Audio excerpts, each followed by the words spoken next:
Engineering की हुई है, क्योंकि आपका सारा नॉलेज इंजीनियरिंग लेवल पे जा रहा है। तो ये आम बंदा जीपीएम वगैरह वगैरह कैलकुलेशन मैथमेटिक्स वो नहीं जाती उनको। तो यहाँ पर ये सारी कैलकुलेशन अभी आपको मैं सिखाने लगा हूँ कि आप जीपीएम कैसे मालूम करेंगे। 5 टन का यूनिट आप कैसे जीपीएम लेंगे, 10 टन का है, 20 टन का है, 30 टन का है, 40 टन का है, तो आपको कैसे पता चलेगा कि इतने टन का यूनिट है तो इसमें वाटर फ्लो कैसे होता है। जो एएयू हम लगाते हैं, ये सीएफएम देखते हैं हम लोग, एरिया देखते हैं, हाँ जी इतना बड़ा एरिया है, यहाँ पर इतने टन का एएयू लगना चाहिए। और सीपीएम क्या होता है, सीएफएम क्या होता है, क्यूबिक फुट पर मिनट। यहाँ पे आपका एयर का फ्लो क्या होना चाहिए, ये भी डिस्कस अभी हमारे पास पड़ी हुई है कि इस लेवल पर आप आ जाएं कि इंजीनियरिंग लेवल को कवर करें कि हाँ मैंने सर इंजीनियरिंग की हुई, इस साल के डिप्लोमा बोल जाए कि जहाँ टेस्ट देना चाहते हैं, लेक्चर आपके पास हो, बार बार आप जो टॉपिक आपको पढ़ाया जा रहा है उसको आप गूगल को जाके सर्च मारें क्या है क्या नहीं है। मेरा नॉलेज आपके पास होगा, वो नॉलेज आपके पास होगा। डेली मैंने आपसे ये कहा जो टॉपिक हमारे चले घर जाकर उससे देखें, स्टडी करें, देखें आपको में निखार आता है कि नहीं आता। आप ऐसे ही सिलेक्ट हो जाएंगे कि आपको टाइम वेस्ट करने की जरूरत नहीं है। जॉब्स आ रही हैं, आज भी जॉब आई हुई थी लड़के, वो उसके पास शाम को क्या नाम है जो हमारे पास है ट्रिपल स्टोरी ताबिश के पास, तो वो एक जगह लड़के मैंने भेजे थे, वो पैसे बहुत ज़्यादा मार रहा है, इलेक्ट्रिकल और एसी टेक्नीशियन के भी देखे, लेकिन 6 लाख रुपए मांग रहा है, यानी 6 के बजाय 6.5-7 लाख पे भी जा सकता है। तो इतनी बहुत ज़्यादा अमाउंट है। इससे बेहतर तो वो मुल्तान वाला बंदा बेहतर है कि उससे रब्ता किया अपने लोगों ने दोबारा। आप रास्ते में थे, कौन रब्ता कर रहा था? अच्छा क्या हुआ फिर? उसने कहा 2 दिन बाद रिप्लाई करूँगा। उसने कहा कि सीवी और पासपोर्ट की पिक्चर वगैरह सेंड कर भेजिए आपने उसको।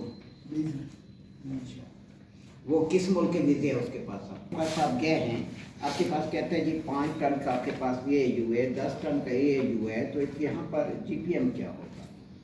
जीपीएम क्या है? गैलन पर मिनट है। इसका एक फार्मूला चलता है,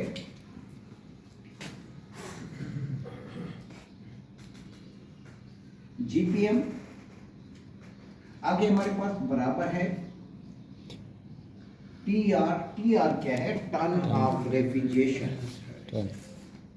टन ऑफ रेफ्रिजरेशन इसे इंटू कर देना है तो 12,000, इसका फार्मूला है 12,000। उसके बाद 500,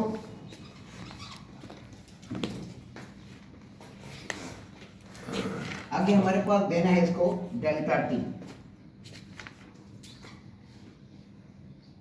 डेल्टा टी आपके पास क्या आ रहा है?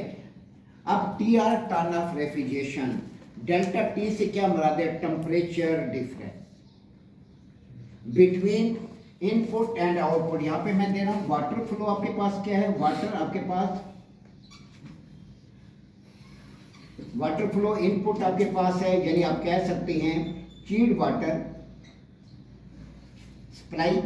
फॉर एग्जांपल आपके पास आ रहा है 45 डिग्री फ़ारेनहाइट, ठीक है।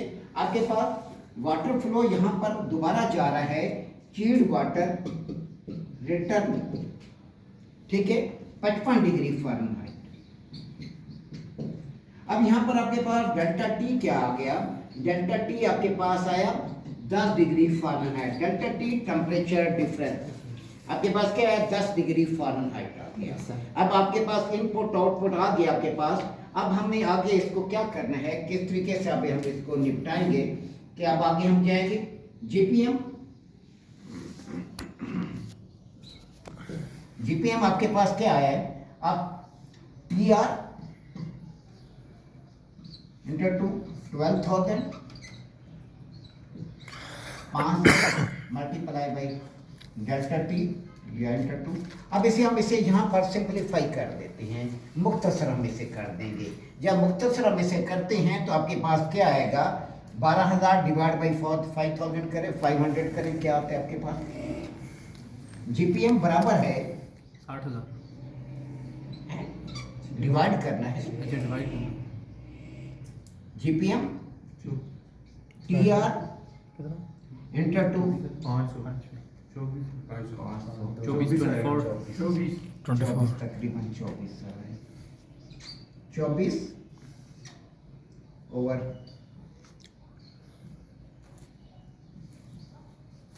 Delta T.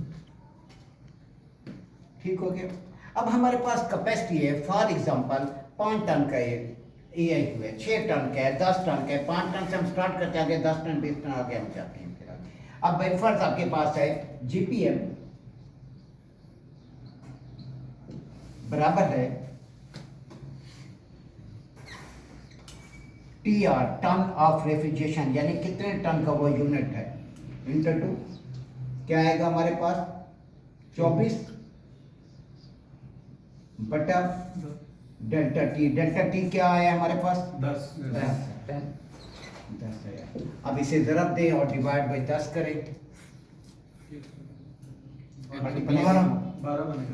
12 कर भी दिया। यस। बादाम खा रहे हैं। अब हमारे पास यहाँ पे पानी का फ्लो क्या है 12 GPM, 12 gallon per minute 5 ton के एयू के अंदर। आप उसे बताएंगे सर हमारे पास जीपीएम है जो है वो 12 जीपीएम है। तो अब यहाँ पर आपके पास क्या होता है, वहाँ पर आपके पास कंट्रोल लगे होते हैं, डीपीएस लगे होते हैं। डीपीएस में आपको पता चल जाता है यहाँ पे वाटर फ्लो कितने जीपीएम जा रहा है। तो आपको जितने जीपीएम जा रहा है आपको पता चल जाएगा ये 12 जीपीएम है। आप कहेंगे यार ये एयू जो है ये 5 टन का है, वरना कैलकुलेशन निकालेंगे। कैलकुलेशन आप असरत में निकालेंगे जब आपके पास पानी का वो होगा, यूनिट की कैपेसिटी होगी। यूनिट की जब कैपेसिटी आपके पास आ गई, बिल्कुल 10 टन का है, 20 टन का है, अभी हम 10 टन की तरफ चले जाते हैं, तो आपको पता चल जाएगा। यहीं पर हम सिंप्लीफाई, बाकी तो क्लियर हो गया। अब यहाँ पर डिफरेंस, टेम्परेचर डिफरेंस तकरीबन यही होता है स्टार्टिंग के टाइम। जब आपका चूल्हा चलाते हैं आप, शुरू करते आपका टेम्परेचर 10 डिग्री का डिफरेंस आता है, फिर ऐसा 3-4 का डिफरेंस आ जाता है। जैसे जैसे टेम्परेचर मेंटेन होता जाएगा डिफरेंस कम हो जाएगा। अब बिल्कुल हमारे पास वो यूनिट है 10 टन का, 24 तो ऑटोमेटिक तौर पर डबल हो 24 जीपीएम हो जाएगा। इतना इजी है। सिर्फ ये कि कैलकुलेशंस पता होना कि मैंने इसका फार्मूला क्या है। इसका फार्मूला है GPM is equal to T R inter to 12,000, यानी 1 टन आपके पास। उसके बाद आपके पास आ गया जी डेल्टा ना 500, ये इसका फार्मूला है। अब डेल्टा टी, इसे हम जब सिंप्लीफाई करते हैं तो हमारे पास GPM T R inter to 12,000, तो सिंप्लीफाई किया तो हमारे पास 24 आया। 24 आया तो फिर हमारे पास क्या आया, डेल्टा टी क्या आया, डेल्टा टी हमारे पास यहाँ पर आ गया 10 आ गया। ठीक है, जहाँ भी जो भी डेल्टा आपके पास आता है, इनपुट आउटपुट टेम्परेचर, बिल्कुल आपके पास इनपुट आउटपुट टेम्परेचर में 5 डिग्री का फर्क आता है। अब देखिए वाटर फ्लो एक जैसे नहीं रहेंगे, जैसे जैसे टेम्परेचर मेंटेन होता जाएगा तो आपका ऑटोमेटिक तौर पे टेम्परेचर डिफरेंस में फ़र्क आ जाएगा। फ़र्क आ जाएगा तो आपके जीपीएम में भी कमी या ज़्यादती होगी। बिल्कुल वाटर फ्लो आपका हो जाता है, टेम्परेचर में फ़र्क आ जाता है लास्ट पे 5 डिग्री फ़ारेनहाइट। अब क्या होगा, 5 आ गया, अब जीपीएम चेंज हो जाएगा। Yes sir. करें अब इसे क्या आता है, 24 मल्टीप्लाई बाई 5 डिवाइडेड बाई 24 ही आएगा सर। 24। अब देखिए 24 है, 24 को 5 से मल्टीप्लाई करें डिवाइड बाई 5 किए तो क्या 24 24 आ रहा है। तो आपके पास 24 आ गया। पहले ये कितने में टन में था, 10 टन में 24 जीपीएम था। अब कितने 5 टन में 24 जीपीएम हो गया। पानी के फ्लो में टेम्परेचर में फर्क आएगा, जीपीएम आपका चेंज होगा। ये यहाँ पर हमारे पास क्या होता है, लाइन के अंदर जब एयू है यहाँ पर प्रेशर रेगुलेटिंग बॉल लगा होता है। ये लगाया जाता है यूनिट की कैपेसिटी के हिसाब से कि आपके पास 5 टन का यूनिट है तो इधर आपके पास जीपीएम कितना होना चाहिए, 12 जीपीएम। आमतौर पे इसके रूटीन वाइज 12 जीपीएम होना चाहिए। 12 जीपीएम होगा तो आपके पास क्या होगा, जीपीएम होगा तो आपको भैया जो यूनिट है ये 5 टन की कैपेसिटी में होगा। अब जैसे जैसे पानी चिल होता जाता है उसका प्रेशर कम होता जाता है, लिक्विड बनना शुरू हो जाता है, लेकिन जीपीएम जो है वो बढ़ना शुरू हो जाता है, गैलन पर मिनट बढ़ना शुरू हो जाता है। ये अक्सर जगह आपसे ये सवाल पूछा जाएगा जीपीएम क्या करा है, जीपीएम आप कैसे निकालते हैं। ये डिपेंड करता है कितने अर्से का डिप्लोमा आगे सबमिट करा रहे हैं, क्योंकि सारी गेम सिविल सिलेक्शन पर है। जितने अरसे का आप डिप्लोमा सबमिट कराएंगे उसी हिसाब से आपसे सवाल होंगे। आप 1 साल का सवाल कर रहे हैं तो नॉर्मल क्वेश्चन आम जो रूटीन वर्ड है वो है। अगर आप डिप्लोमे के कर रहे हैं तो समझिए कि हाई लेवल पे जाएगा। थ्योरी का सवाल ज़्यादा पूछेगा, प्रैक्टिकली कम पूछेगा, क्योंकि डिप्लोमे वाले पास थ्योरी होती है, प्रैक्टिकल। जब आप प्रैक्टिकली जाएंगे, साल का डिप्लोमा पेश करें, सिर्फ आपसे प्रैक्टिकली क्वेश्चन होगा, थ्योरिकल क्वेश्चन नहीं। बहुत कम क्वेश्चन होगा, छोटा मोटा पूछा जाता है। या एक सवाल बड़ा मुश्किल तरीन सवाल करते हैं जिसमें अक्सर लड़के हमारे फेल होते हैं। सवाल ये होता है कि अगर एक पास AAU चल रहा है, ठीक है, आप उसके CFM बढ़ाना चाह रहे हैं तो क्या करेंगे? CFM बढ़ाना चाहते हैं, क्या करेंगे? क्या रास्ता इख्तियार करेंगे? आप CFM क्यों बढ़ाना चाहते हैं? क्यूबिक फुट पर मिनट आप क्यों बढ़ाना चाहते हैं? कि वाटर आपका एयर फ्लो सही नहीं है, एयर फ्लो आपका सही नहीं है।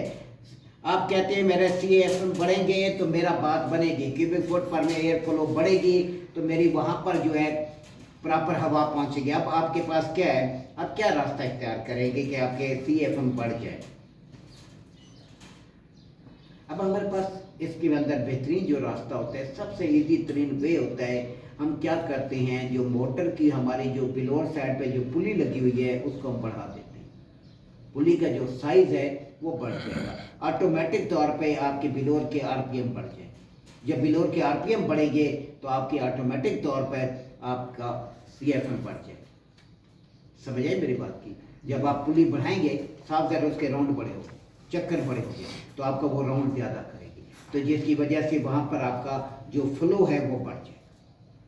अगर आप फ्लो कम करना चाहते हैं, पुली को छोटा रिड्यूस कर दें, या हमारे पास और रास्ता होता है, हम बेल्ट को लूज़ कर देते हैं, हल्की सी बेल्ट को लूज़ कर दें, आपके ऑटोमेटिक तौर पर CFM कम हो जाएगा। आप CFM कम होने की एक वजह और भी होती है, आपकी बेल्ट लूज़ है, बेल्ट लूज़ है तो आपके CFM कम होगी, आगे थ्रो प्रॉपर नहीं जाएगी।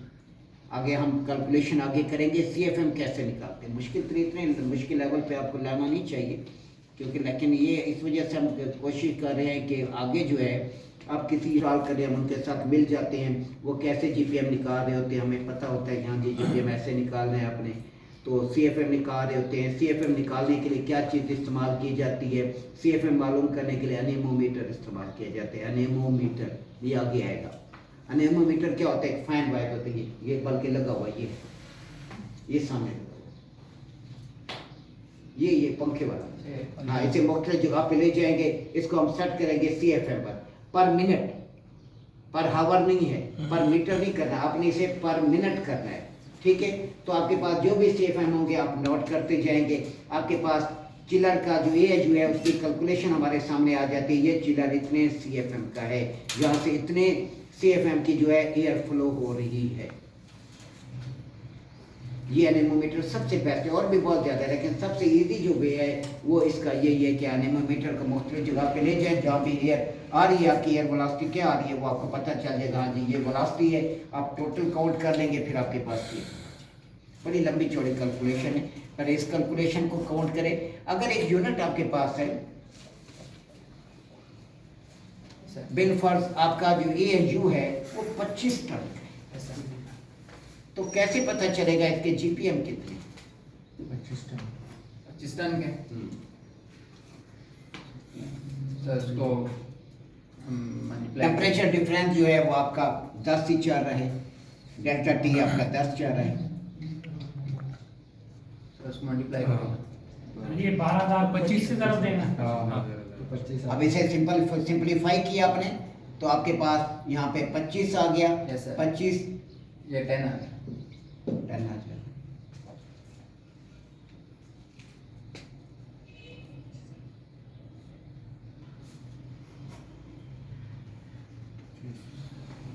ये पूरे घर जाके प्रैक्टिस किया करें, ये मेरे उसमें ना रख रहे, आपने प्रैक्टिस किया हैं 60 GPM, यानी साफ ज़रा बड़ा AAU है, उसमें वाटर फ्लो आपको ज़्यादा चाहिए, क्योंकि ज़्यादा वाटर फ्लो होगा तो पानी ठंडा उसके अंदर ज़्यादा आएगा तो आगे थ्रो ज़्यादा मारेगा वो। आपका AAU भी बहुत बड़ा होगा जब 25 टन का आपके पास आ रहा है। Yes, sir.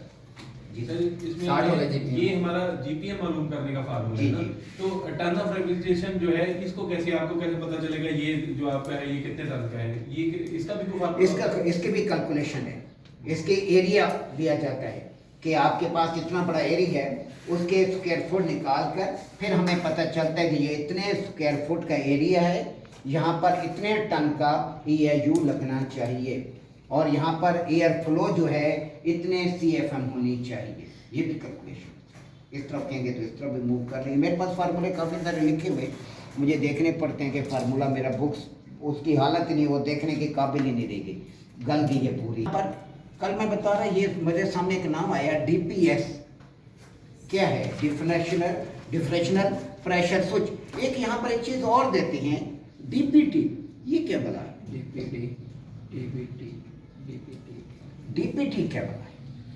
ये ऐसे सवाल पूछते हैं, उनके पट्टे जहन में नहीं होता DPT क्या है, DPS क्या है?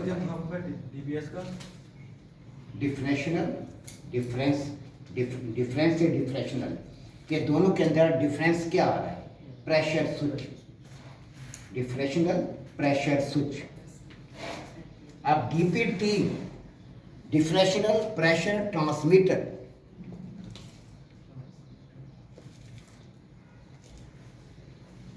HVAC इतना इजी तो नहीं है आपके पास। एयर वॉल्यूम कंट्रोल टेम्पर के आपने हवा के रास्तों को कितने % रखने हैं, इसके ऊपर सारी डिटेल है। 25% एयर फ्लो हो, 50% हो, 75% हो। जब हम AIU ऑन करते हैं, अब AIU चला दिया आपने, अब आप कहते हैं जी इसके अंदर जो है इतने % जो है फ्रेश एयर शामिल हो। अब बिलफर्ज 25% हम शामिल कर देते हैं। तो यहाँ पर एक चीज़ और भी मद्देनजर रखनी है, मोटर के एम्पेयर भी हमें फॉलो करने होते हैं। क्यों? रिटर्न भी तो ले रहे हैं ना, रिटर्न यार, और ये 25% ये बढ़ गई तो आपके मोटर के एम्पेयर ऑटोमेटिक बढ़ेंगे, आपकी मोटर लोड पर आ जाएगी। फिर हम क्या करते हैं, उधर से हम उसे रिड्यूस करते हैं टेम्पर, जो रिटर्न का जो VCD लगी होती है उसको हम कम करते हैं, उसको 25% कम करेंगे, इधर फ्रेश एयर शामिल हो जाएगी तो आपका निकाम चलेगा। क्योंकि AIU के अंदर 4 कंपोनेंट, 4 पार्ट्स हैं। नंबर 1 ये कल जिसका समरी अनकम्प्लीट है, चलिए ये याद आ गया इससे, VCD से, ये अभी मैं चाहता सर ये हूँ। फ्रेश एयर डक्ट और रिवर्स एयर दोनों के रास्ते पे लगा होता है ये डक्टर? जी, दोनों के रास्ते।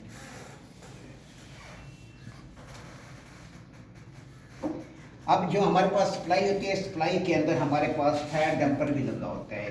फायर डैम्पर से मुराद ये होता है कि अगर खुदा ना खास्ता आग लग जाती है तो फायर डैम्पर ऑटोमेटिक तौर पर वो बंद हो जाता है, रास्ते को बंद कर देगा। उसके साथ एक टिक्की सी लगी होती है, वो जैसे उसे हीट मिलती है गर्म हो जाती है तो आपकी जो आग है वो आगे नहीं जा सकती। अब यहाँ पर क्या होता है, AIU के अंदर मैंने आपको बताया था कि हमारे पास 3-4 ये हिस्सों पर काम कर रहा होता है। एक होता है टेम्परेचर, फर्स्ट इसके अंदर टेम्परेचर कैसे मेंटेन हो रहा है। आपके पास ये यहाँ से चिल वाटर आ रहा है, चिल वाटर यहाँ पर इधर आया, चिल वाटर यहाँ से वापस जा रहा है। अब क्या है, हवा और पानी का इसके साथ जब पानी चिल वाटर आया, बिलफर्ज हमारे पास चिल वाटर आते हैं आमतौर पर 3 चिल वाटर 45 है, 45 का टेम्परेचर है। अब हवा इससे जब टकराएगी तो हवा अपनी गर्मी इसको दे देगी और इसके अंदर बहने वाला पानी हवा की गर्मी को जज़ब करके इसका टेम्परेचर चेंज हो जाएगा और यहाँ पर पानी हवा जो ठंडी होकर कमरे के अंदर चली जाएगी। ठीक है, यहाँ पे एक काम टेम्परेचर का है। दूसरा करे ह्यूमिडिटी को कंट्रोल करना। अब ह्यूमिडिटी आपकी थ्योरी में आएगी। ह्यूमिडिटी फायर के कई रास्ते हैं कि आप वहाँ पर बैठे हुए हैं, वहाँ पर ह्यूमिडिटी का तनासुब कम है, नमी का तनासुब कम है। जब नमी का तनासुब कम होगा तो क्या होगा, आपकी मुंह खुश्क होना शुरू हो जाएगा। अब सर्दी में नमी का तनासुब कम हो जाता है। क्यों हो जाता है, नमी नीचे बैठ जाती है। गर्मी में नमी गर्मी वजह से ऊपर उठती है, नमी का तनासुब बढ़ जाता है। सर्दी में नमी आपकी नमी का तनासुब ज़्यादा होता है लेकिन नमी नीचे बैठ जाती है भारी होने की वजह से, जिसकी वजह से हमारे मुंह सारे खुश्क हो जाते हैं। तो ऐसी सूरत के अंदर क्या होता है, यहाँ पर क्या जाते हैं, ह्यूमिडिटी फायर लगाए जाते हैं। एक बोतल होती है पानी की, वो उसके अंदर से ह्यूमिडिटी फायर जो है मोटर से होती है, वो पानी ऐसे स्प्रे कर रही होती है। कई रास्ते हैं, इसके आगे थ्योरी में आएगा। इस तरह पानी की जो आपकी एयर जा रही है उसके अंदर क्या होता है, वाटर फ्लो होता है। वाटर स्प्रे होता है, जिसकी वजह से पानी के अंदर क्या आ जाता है, मॉइस्चर आ जाता है, नमी आ जाती है, जिसकी वजह से ह्यूमिडिटी कंट्रोल सर समझ आए। ह्यूमिडिटी का जो तनासब है, कमी है, वो खत्म हो जाती है। आगे है ह्यूमिडिटी के 5-6 तरीके हैं। फिर है डीह्यूमिडिफिकेशन, कि आपके पास ह्यूमिडिटी अगर ज़्यादा है तो आप उसको कम कैसे करेंगे, अगर ह्यूमिडिटी कम है आप उससे ज़्यादा कैसे करेंगे। बहुत लंबी चौड़ी थ्योरी है, फिल्टर, डक्ट, ग्रिल, पता नहीं क्या क्या अल्टम फल्टम है। अभी तो हम इधर ही प्रैक्टिकल भी फंसे हुए हैं। अब हमारे पास तीसरा जो डिपार्टमेंट आ जाता है वो आता है एयर मिक्सचर के टेम्परेचर। यहाँ पर क्या होता है, एयर मिक्सचर यहाँ पे क्या हो रहा है, आपके पास एक इधर रिटर्न एयर डक्ट आ रही है, इधर फ्रेश एयर डक्ट। तो यहाँ पर क्या होती है, एयर मिक्सचर हो रही है कि आपके पास दोनों साइडों की जब एयर मिक्स हो रही है तो इस जगह पर क्या हो रहा है कि हवा के अंदर, इस हवा जो रिटर्न हवा के अंदर जो गर्द वगैरह वगैरह जो बदबू या स्मेल वगैरह वगैरह है, तो ऐसी सूरत के अंदर जब फ्रेश एयर या ऑक्सीजन की कमी होगी है, जब फ्रेश एयर उसके अंदर शामिल हो जाएगी तो हवा बेहतर हो जाएगी। हवा के अंदर जो इसकी कार्बन की ज्यादती हो गई थी, ऑक्सीजन की कमी हो गई थी, वो खत्म हो जाएगी। फिर तीसरा हमारे पास जो चौथा जो ऑप्शन आता है वो आता है फिल्ट्रेशन। एयर कंडीशनिंग का बुनियादी जो जुज़ है वो फिल्ट्रेशन है। आपके पास सबसे पहले क्या लगा होता है, आपके पास परीफिल्टर, परीफिल्टर के बाद हमारे पास लगे होते हैं एयर बैग फिल्टर, जिसे जैकेट टाइप या packet type pocket type filter कहते हैं। एयर असल प्रॉपर नाम होता है एयर बैग फिल्टर। परीफिल्टर अक्सर जगह पर पाकिस्तान के अंदर ज़्यादातर परीफिल्टर लगा हुआ है, आगे कोई फिल्टर नहीं है। उसके बाद कई जगह पर क्या होता है, एयर बैग फिल्टर लगे होते हैं। एयर बैग फिल्टर तकरीबन 5 से 8, कल मैंने बताया था 5 से 8 या 10 माइक्रोन तक काम करता है। अब क्या है, 1 मिलीमीटर के अंदर कितने मैक्रोन होते हैं, 1 मिलीमीटर के अंदर 1000 मैक्रोन होते हैं। 1 मिलीमीटर के अंदर 1000 मैक्रोन होते हैं। अब देखिए कितना कम ये कचरे को रोकता है, इतना बिल्कुल बारीक जरा भी इसके अंदर से 5 से 8 मैक्रोन तक जा सकता है। लेकिन जहाँ पे हिपर फिल्टर आ जाते हैं, अब ये फिल्टरों की अकसाम चलनी है, अगर हिपर फिल्टर आते हैं तो वो तो 0.3 मैक्रोन तक वो रोकता है। उसमें से जो ज़रात गुजरते हैं वो इंसानी आँख नहीं देख सकती, वो खुर्दबीन से पता चलता है, वो बहुत ज़्यादा सेंसिटिव जगह है तो वहाँ पर होता है। अब ये जो परी फिल्टर हैं ये हफ्ते बाद, 10 दिन बाद, 15 दिन बाद, ये डिपेंड करता है वहाँ माहौल कैसा है, आया बाहर से हवा उधर शामिल हो रही है, क्या हो रहा है। तो ऐसे सूरत के अंदर परी फिल्टर जो है 15 दिन बाद, 20 दिन के बाद हम साफ कर लेते हैं। जो एयर बैग फिल्टर है ये 3 महीने 6 महीने बाद, डस्ट पे डिपेंड करता है, तो ये 6 महीने बाद इसे तब्दील कर दिया जाता है, ये साफ नहीं ये साफ नहीं कर सकते। इसी तरह आपके पास जो हिपा फिल्टर है ये भी रिप्लेस हो, साफ सर्विस वगैरह वाली गेम नहीं। आगे इसकी मजीद अब डिटेल थ्योरी के अंदर आएगी कि क्या होता है क्या नहीं होता। ये चीज़ें आपने याद रखी। आपसे ये सवाल पूछे, जब भी मेरे लड़कों से भी पूछा गया सवाल है कि आपका EIU कितने फंक्शन कर रहा होता है, कितने काम, कितने रोल अदा कर रहे हैं। ये सब 4 रोल अदा कर रहे हैं। इससे टेम्परेचर कंट्रोल हो रहा है, ठीक है, और भी बहुत ज़्यादा चीज़ें इसके अंदर होती है। एयर फ्लो इसी के साथ कंट्रोल हो रहा है, CFM इसी से कंट्रोल हो रहा है, सारा निज़ाम इसी से है। तो पूरा निज़ाम आपका जो थंब है, पिलर है, वो EIU है। आपके पास टेम्परेचर मेंटेन हो रहा है, उसके बाद टेम्परेचर के बाद आपके पास ह्यूमिडिटी कंट्रोल हो रही है। इससे ह्यूमिडिटी कम भी कर सकते हैं आप, ज़्यादा भी कर सकते हैं, आपकी मर्जी है। मौसम पर ह्यूमिडिटी ज़्यादा है आप कम कर सकते हैं, डिह्यूमिडिटी लगा दें, फैन लगा दें। अगर ह्यूमिडिटी का तनासब ज़्यादा है तो डिह्यूमिडिफायर लगे, अगर कम है तो ह्यूमिडिफायर लगा दें। इसके कई तरीके, कई मेथड है। ये थ्योरी क्योंकि यहाँ पर जो बुक्स हम इस्तेमाल करते हैं, आगे थ्योरी की बुक्स इस्तेमाल होंगी, वो सारे इंजीनियर लेवल की है, 3rd ईयर 2nd ईयर उसकी बुक्स इस्तेमाल करते हैं, थ्योरी उसी में से लिखाती है।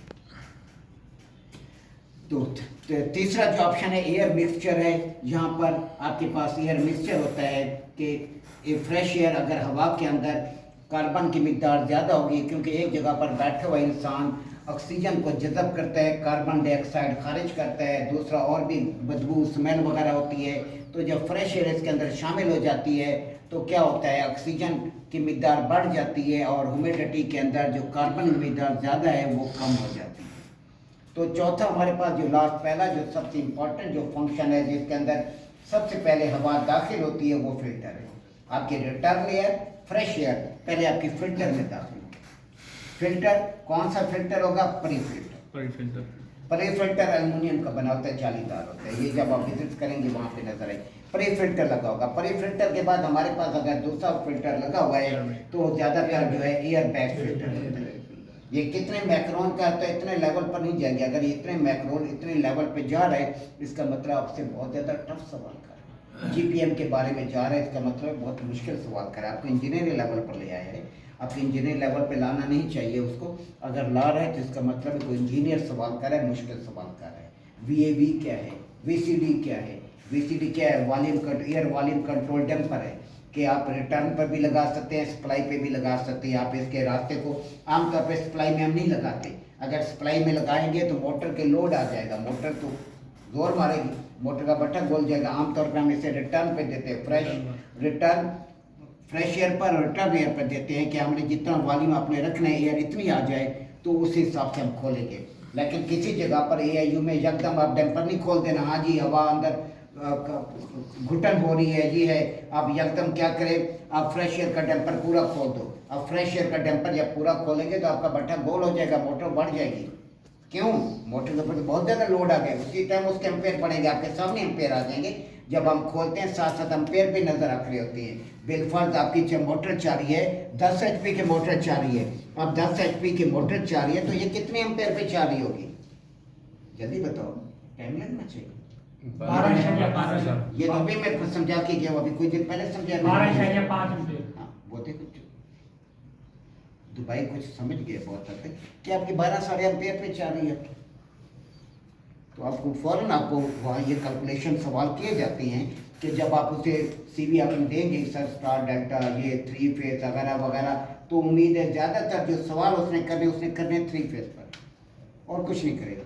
स्टार मोटर स्टार में क्यों चलती है, स्टार में स्लो क्यों चाह रही होती है, एम्पेयर की क्या पोजीशन होती है, डेल्टा में स्टार से डेल्टा मोटर कितनी देर जाती है, मोटर की वाइंडिंग कितने, ज़्यादा सवाल ही उसने इसी पर ही पूछने आपके पास।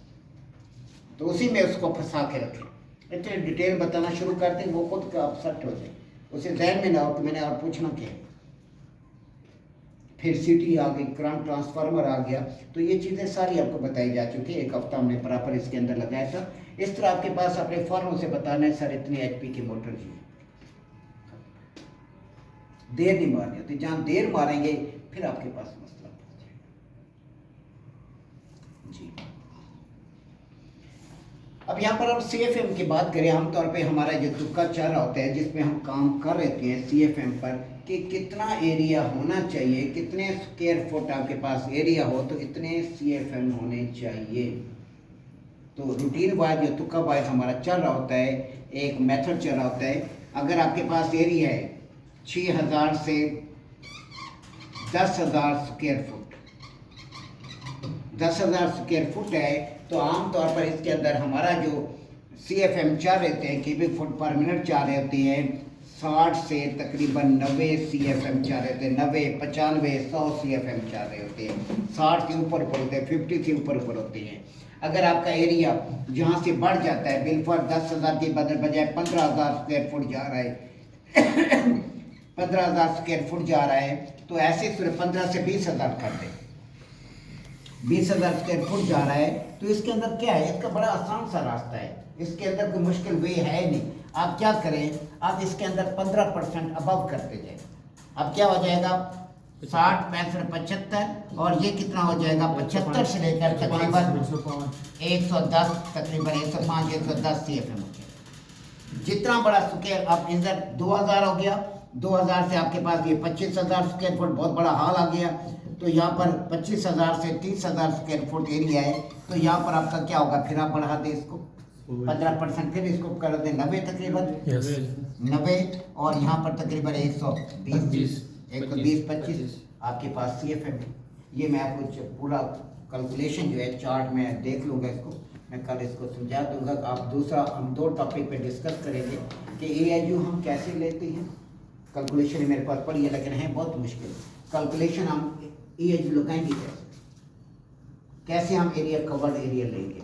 अगर कहेंगे तो समझ आती है तो समझा दूंगा, वरना बहुत हाई लेवल है कि आपके लेवल का नहीं है, ये भी आपका लेवल नहीं है कि ये जो मिडल पास बैठे हैं। तो यहाँ पर आपके पास क्या है, EAU आपने कैसे इंस्टॉल करना है, कितना बड़ा एरिया हो, कितने टन का आपके पास लगेगा। बाकी वाटर फ्लो तो आपके पास आ गया, इतने टन का होगा तो इतने GVM आपके पास वाटर फ्लो होगा। क्योंकि जब वहाँ पे आपके पास नॉलेज होगा ना, इंजीनियर आपको साथ साथ चलाएगा। क्यों चलाओगे यार, इस बंदे के पास नॉलेज है।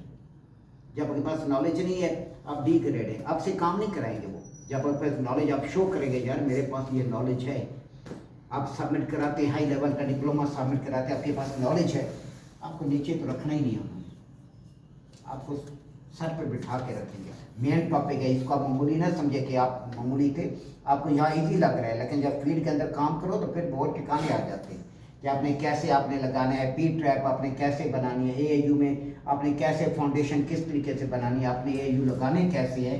तो ये इसके अंदर पहले कौन से वॉल लगे होती हैं, क्या क्या चीज़ें होती हैं, आपके पास एक्चुएटर इनपुट पे क्यों नहीं है, आउटपुट पर क्या है, इनपुट लाइन नीचे क्यों लगाई जाती है, ऊपर क्यों नहीं लगाते, ऊपर इस वजह से नहीं लगाते, अगर उधर लगाएंगे तो वाटर फ्लो तेज़ी से होगा, तो हमारे पानी का टेम्परेचर एयर का टेम्परेचर डाउन नहीं होगा।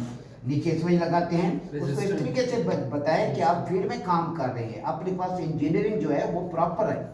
आजकल ज़्यादातर तो आपके वहाँ बैठे उस टाइप पर आपकी सारी बात हो रही है, टेस्ट इंटरव्यू ले रहा है आपका, आप जवाब दे रहे हैं आराम से बैठ के, वो सिलेक्शन कर देगा। तो इस तरीके से जवाब दें जैसे आप फील्ड में काम कर रहे हैं। पहला जो सवाल आपसे होगा, किस चिलर पे काम कर रहे हैं, कितने अरसे से काम कर रहे हैं, कौन सा कंप्रेसर वहाँ पर लगा हुआ है, कौन सा सिस्टम लगा हुआ है, कितने टन का कंप्रेसर लगा हुआ है, गैस कौन से चार्ज हो रही है, कितना प्रेशर है गैस का, उसी के बारे में आपसे पूछेगा। इधर उधर नहीं पूछते, जितने भी लड़के गए हैं। तो जब हम विजिट कराते हैं, लड़के को पहले बता देते हैं, आपने इसी के बारे में उसको बताना है, कुछ और नहीं बताना। उसी के बारे में जब आप बताएंगे, अभी ये जब विजिट शुरू करेंगे, हमने 6 टन 7 टन के यूनिट्स हैं, 16 टन के पैकेज यूनिट्स हैं, तो वहाँ पर हमें गैस कैसे चार्ज करनी है, आपके पास डिस्चार्ज प्रेशर क्या चल रहा होता है, आपके कंप्रेसर चेकिंग क्या है, ये थोड़ी थोड़ी चीज़ें हम विजिट पे ये क्लियर करेंगे। मुझे नहीं लगता कि कोर्स हमारा जल्दी ख़त्म होगा, लंबा जाएगा। जब आप विजिट स्टार्ट करेंगे, फिर मौसम एक गड़बड़ कर रहा है, मौसम सेटिंग में आ जाए ना, इतनी देर में हम थ्योरी ख़त्म कर लेते हैं। फिर AAU कल मैं आपको चार्ट समझाऊँगा, ये जो पहले वाला टॉपिक है, आगे वाले टॉपिक देखते हैं, वरना पहले आपको चार्ट क्लियर करा दूंगा, क्योंकि सारा चार्ट पे डिस्कस हो जाए। आपके दो हिस्से हो जाते हैं चार्ट में, 2 हिस्से क्या हो जाते हैं, एक होता है मैकेनिकल सिस्टम जिसके अंदर आपकी गैस की सर्कुलेशन है, दूसरा आपकी पास वाटर सर्कुलेशन कैसे हो रही है, एयर सर्कुलेशन आपके पास, रेफ्रिजरेंट सर्कुलेशन कैसे हो रही है, ये एक चीज़ हम खत्म करेंगे। फिर हमारे पास वाटर कूल चलाना चाहिए। असल जो जड़ थी जिस पर टाइम लगा रहे थे वो AAU था, AAU हवा वाटर कूल्ड का और एयर कूल्ड का, वो क्लियर करना है आपने। अब कल हम आगे चार्ट पे डिस्कस कर लेंगे, चार्ट सारा क्लियर हो जाए, आप उसे 1-2 दिन उसको देखें। फिर वाटर कूल्ड चिलर आपको मैं लिखाता हूँ। वाटर कूल्ड चिलर के अंदर 2 चीज़ें हमने लिखानी है, एक कंडेंसर, क्योंकि उसके अंदर कंडेंसर एयर कूल्ड है, इसके अंदर वाटर कूल्ड है। पानी का टेम्परेचर मैंने इसके अंदर डिटेल दे दी थी कि पानी का प्रेशर हमारा कितना होता है, इनपुट पानी का प्रेशर टेम्परेचर कितना चलता है, आउटपुट पानी का टेम्परेचर कितना चल रहा होता है। उसके बाद हमारे पास कंडेंसर पंप और कूलिंग टावर, 3 चीज़ें हमने ऐड करनी है। बाकी इसकी उसकी ऑपरेटिंग चेंज हो जाती है। उसकी ऑपरेटिंग में पहले हम कूलिंग टावर को फिलअप करते हैं, मेकअप करते हैं कूलिंग टावर को मेकअप करने के बाद फिर हम कंडेंसर पंप चलाते हैं। कंडेंसर पंप चलाते हैं तो वो कैसे चलाते हैं, एकदम कंडेंसर पंप नहीं चलता। जैसे आप कंडेंसर पंप चलाते हैं, कूलिंग टावर से वो सारा पानी निचोड़ लेता है, एकदम उसके अंदर एयर आ जाती है। फिर हमें वेटिंग पे जाना पड़ता है थोड़ी देर, फिर हम पंप को बंद कर देंगे। पंप को बंद करेंगे, फिर कूलिंग टावर हमारा फिलअप होता जाएगा, फिलअप होना शुरू कर देगा। फिलअप जैसे ही होगा फिर हम मोटर को चलाएंगे। अगर आपका डेली रूटीन वर्क चल रहा है फिर इतना मसला नहीं आता। जो कभी कभी चिलर चलते हैं वहाँ मसाइल आते हैं, क्यों, आपके सिस्टम के अंदर एयर आ जाती है। जो डेली चल रहे वहाँ ये प्रॉब्लम नहीं है। डेली जाके चलाया, कूलिंग टावर फिलअप किया, पानी पहले फिलअप है, थोड़ा सा फिलअप होगा, कूलिंग टावर का लेवल होता है। कूलिंग टावर का लेवल कहाँ रखते हैं, उसका ड्रेन पाइप होता है। ड्रेन पाइप से तकरीबन 1 से 1.5 इंच आपका कम होना चाहिए। अगर आपका लेवल ड्रेन पाइप से ऊपर चला गया, पानी सारा बह रहा है, वरना आमतौर पे ऑटोमेटिक होते हैं, फ्लोट वाल लगे होते हैं, ड्रेन पाइप से ऊपर नहीं जाता, पानी जाता ही नहीं, नीचे बंद हो जाता। लेकिन आपसे सवाल कर सकते हैं आप किस लेवल पर उसे भरेंगे, यानी कूलिंग टावर फिलअप कर रहे हैं, किस लेवल पर ले जाएंगे। उन्हें बताएंगे सर ड्रेन से हम तकरीबन 1-1.5 इंच नीचे रखेंगे। अगर ऑटोमेटिक नहीं है, ड्रेन से 1-1.5 इंच नीचे रखेंगे तो आपका ऑटोमेटिक तौर पे जो सिस्टम है वो ड्रेन नहीं होगा, पानी ड्रेन नहीं होगा कभी भी। इसकी बैलेंसिंग होती है, कूलिंग टावर की बैलेंसिंग करना बहुत बड़ा हिसाब है। 2 कूलिंग टावर चाह रहे हैं, अगर थोड़े से वाल को आप गलत एडजस्ट करते हैं, वहाँ पे क्या होता है, यहाँ पर पानी जो है पानी के लेवल को सेट किया जाता है, तो वहाँ पर पानी का लेवल थोड़ा सा भी आपने गड़बड़ कर दिया, आपने वॉल को थोड़ा सा टाइट कर दिया, आपका कूलिंग टावर ओवरफ्लो पे चला जाए, पानी सारा नीचे जाए। तो हर चीज़ को सोच समझ जहाँ सेट पॉइंट दिया है उसको नहीं, बैलेंसिंग वॉल बैलेंसिंग कर दिए गए पानी को, दोनों कूलिंग टावर को। तो अगर आप बैलेंसिंग को छेड़ेंगे फिर आप फंस जाएंगे, फिर आपका पानी कूलिंग टावर कभी वो भर रहा होगा, कभी ये ड्रेन होगा, कभी वो। हमारे लहजाब होता है, फिर क्लास पे क्लास लगती है, पानी किधर से आ रहा है, पानी इतना ज़ायक कर रहे हैं। मेरी क्लासें बहुत लगती थी, रोज़ाना हाजिरी, कूलिंग टावर अनबैलेंस हुआ है, कभी वो फुला हो जाता है, कभी वो हो जाता है। बस आप बनाओ पानी पानी, वो होली फैमिली में रोड से पार रोड पानी जा रहा हो तो क्लास लगी हो, अतः सब चलो जी हाजिरी को। तो फ्लो लड़कों की लापरवाही से होता है, आप छेड़ देते हैं, जब आप छेड़ देंगे फिर मसला है। कूलिंग टावर भी एक लंबा चौड़ा टॉपिक है, बहुत बड़ी डिटेल है, इसके अंदर भी अजाब है कि HVAC बहुत हाई लेवल यहाँ पर कितने कौन सा, यहाँ पे अगर आप HVAC में जा रहे हैं या जहाँ पे वो जाके मेजरमेंट करो, यहाँ पे कितने आपके CFM कितने होने चाहिए, आपका यहाँ पर कितने टन का AIU लगना चाहिए, कैलकुलेट करो। ऑफिसर बन के फने काम जाके पैंट लगी हुई है, टाई लगी हुई है, चलो जी कैलकुलेट करो जी कितने एरिया क्या, वो ड्राइंग देख के पता चल जाता है। नक्शा आपके पास होगा, हाँ जी इतना एरिया है, इतने स्क्वायर फुट है, तो आपको पता चल गया यहाँ पर इतने टन का ये लगेगा, कैलकुलेशन निकालना। इतना मुश्किल है, जब थोड़ी सी आप डेली प्रैक्टिस करेंगे फिर बात बनेगी। जैसे आज है, आपको मेरे ख्याल क्लियर हो गया होगा, ये तो बहुत ईजी है सर, बहुत ईजी है। कल का थोड़ा सा टॉपिक था कि उसके अंदर हर चीज़ मैंने वजाहत कर दी। अगर कोई इशू है, कल जब हम चार्ट पर डिस्कस करेंगे मजीद उसको हम पकड़ लेंगे, कहाँ क्या इशू आ रहा है, सेकेंडरी पंप, प्राइमरी पंप, ये चीज़ें, तो बाकी चीज़ें हम कल उसको कवर कर लेंगे जी। आपकी तरफ से एयर हैंडलिंग यूनिट होता है जो हमारा एयरपोर्ट चिलर है, इसमें भी AHU में ये जो वाटर है इसमें भी ये आ रहा होता है सर? क्या पानी जो है सर हाँ कूलिंग कैसे होती है, चिलर चिलर है, सर, एयर कूल्ड है, वाटर कूल्ड है। डायरेक्ट रेफ्रिजरेंट के जरिए नहीं होती सर नहीं। एयरपोर्ट में